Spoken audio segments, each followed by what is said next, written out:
Good morning, good afternoon, good evening, you lovely people, whichever one it is for you. Welcome back to Lilywhite Lane. I hope that you're all having a really good Friday and start to your weekend, wherever you are in the world, and whatever you are planning to get up to. Now, doesn't everyone love the international break, eh? Doesn't everyone absolutely love weekends without football? Joking aside, sarcasm aside, I really hate the international breaks. Thankfully, this is the last one until next March, which is really fantastic. But look, when we do come back from the international break, Spurs have 5 crucial fixtures. Ange Postecoglou has 5 crucial fixtures to turn it around. Personally, I've lost faith in this manager, but if results don't go our way in these next 5 games, I wouldn't be surprised if the owners lose faith in this manager, given their record, their track record of sacking managers in the past, and how much top form means to them. We could finish these next 5 games sat in the top 4, competing with the top sides, or sat mid-table, nowhere near the likes of Liverpool, Arsenal, and Manchester City. Let's go through these next 5 games. The first of the 5, City away. And look, something's got to give here, because Manchester City's record against us is a pile of pygmy hippo shit. We beat them only a few weeks ago, as I say. We've got a really good record against them for some reason, when you consider they've been winning league titles whilst we've been, sacking managers and competing to even get into Europe. We've been getting great results against them under the likes of Conte, Jose, towards the end under Poch. So, we are their bogey team. But at the same time as well, they're on a bad run of form and we're Dr. Tottenham. When teams start struggling, we fix them. Don't fear, Dr. Tottenham are here, right? So something's got to give in this game. And I think, considering it's at the Etihad, considering, as I say, the Man City always have little blips at the beginning of their season, but then they start to go on a mega run towards the end of the year, I think Man City will likely beat us in that game. I really do.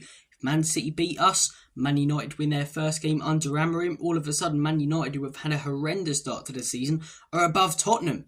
What does that make the start to our season? Even worse than theirs, The likes of West Ham could even catch up to us. The likes of Brentford and Bournemouth could overtake us, This Manchester City game, because we lost that Ipswich game, now we have to get something out of. If we beat Ipswich, obviously you want a result, but if you don't, it's not the end of the world. After that horrendous result and performance against Ipswich, getting mowed down by the tractor boys, we need something in this game. We need something. Now, most seasons you look at our next few games in the league, as I say, as very winnable. But we've got a Europa League game before we crack on with them. Roma at home. Roma are a good opposition. We're not going to be able to, as I say, field a weakened side. We're going to have to go full strength, which might, as I say, leave us fairly tired heading into the next 2 in the Premier League. Roma at home. We lose this game, all of a sudden, our brilliant start to the Europa League campaign, we've got 2 losses in a row. We might be outside of the top 8. Might have to, as I say, win our next few games. Rangers away, that's always tough. So, need a result in that game. We follow that Roma game up after we've likely played our best 11 heading into the Fulham game. Fulham are no mugs. They are no mugs whatsoever this season, coming off 2 wins. I watched them against Brentford. They deserved to win that game, and they got their 2 goals that were coming in stoppage time. Brilliant goals from Wilson, especially that header. Love a good header. Benzema pulled one off in the Champions League a few years ago. No, I'm not comparing Benzema to Wilson. I'm just saying headers like that, where the ball sort of softly put in, but the player generates so much power from so far out. So that was a great goal and a great win for them. They followed that up with a 2-0 win against Crystal Palace. They're on a good run of form. Marco Silva above us in the Premier League. Although it's at home, we just lost to Ipswich at home. So our home record really don't mean jack, does it? So very tough game there. I don't think we'll get all 3 points, if I'm honest with you. We follow that up with Bournemouth away. Normally, Bournemouth, that's a very winnable game.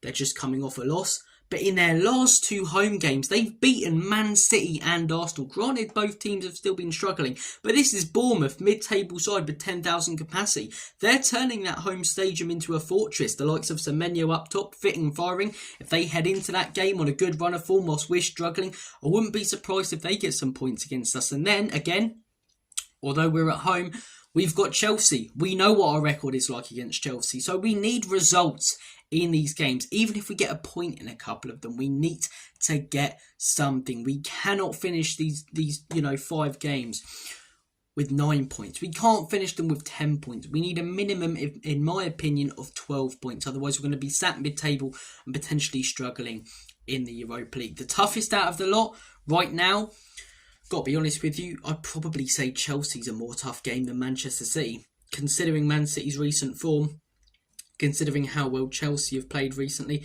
considering how normally, we get results against Man City, and also considering how we never get results against Chelsea scum. So, yeah, that Chelsea game is going to be very tough. The Man City ones, they're the big names. But even Bournemouth and Fulham heading into that game, when you look at mitigating circumstances and things, Bournemouth's home form, Fulham, their 2 wins in a row and where they are in the table right now, they're not easy games whatsoever. I really wouldn't be surprised if we don't get good results in these 5 games and the owners pulled the trigger on Ange Postecoglou. And personally, I said this the other day, as I say, after that Ipswich game, I've lost faith in the manager. I really have tried, but 16 losses in 38 games is simply unacceptable. It's simply unacceptable. Our win ratio under this manager, everything since that new manager bounced at the beginning of last season has been poor. I've tried believing, but it feels like false dawn after false dawn. And look, what we've been doing a lot this season is pulling off a big win, for example, the West Ham one, the Villa one, the Man United, and then following it up with an embarrassing and poor loss. If we do that in these next 5 games, win-loss, win-loss, win-loss, we'll be where we are in the table right now. And therefore, I think the owners will sack the manager and pull the trigger if we're heading into December, midway through December, in fact, and we're sat mid-table. So, guys, comment down below your thoughts and opinions. Do you think his job's on the line in these next 5 games? Because in my opinion, considering how our owners normally act to bad form, how much they care about top 4, our win ratio since last November, the form for the most part since last November under this manager, I wouldn't be surprised if they pulled the trigger. And in all honesty, I'll be honest with you guys, if they do for once, I'm not going to lose my head with the owners as much as I still think they're the biggest problem with this football club. This manager's had more backing than Jose and Conte combined, and he's done less, and he's doing worse. So, look, I really hope Ange can turn it around, and I'll jump right back on board with that train. People will call me a flip-flop, but football's a results business. If the results start to change, I'll start to change my opinion. But these next 5 games, they are crucial for this manager. They can completely change my opinion if we go on to win all 5. We don't get results in all 5. We don't get more than 9 points.